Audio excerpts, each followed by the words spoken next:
factors, you know, whether it's high cholesterol or low HDL or high blood sugar or hypertension or, you know, high blood sugar or uric acid in the blood, they all signify inflammation.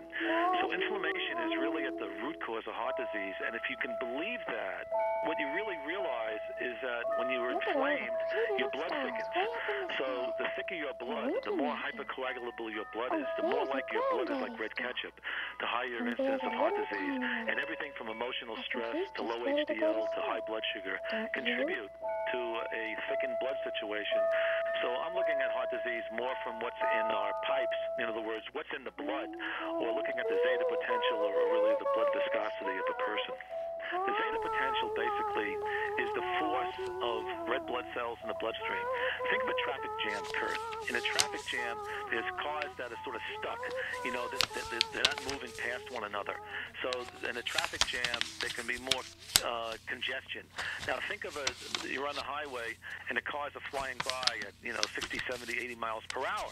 Well, basically, there's a lot of force between those cars.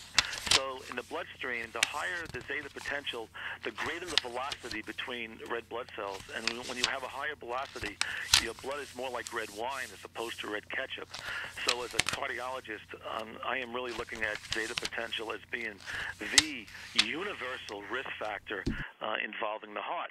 So if you look at all the risk factors, like I mentioned in Framingham, and I don't think Dr. Castelli knew about zeta potential back then because I think it's a recent variable. But basically, the important thing to consider here is that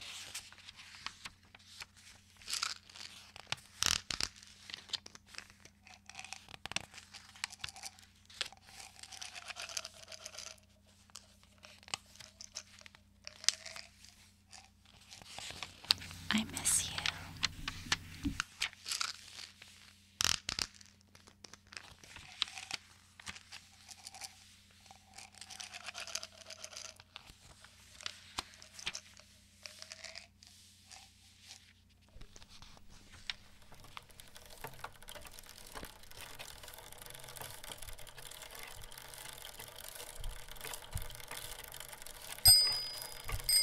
Yeah, I mean, basically they're the same, but if people are talking about coronary artery disease, that can come under the title of cardiovascular or heart disease.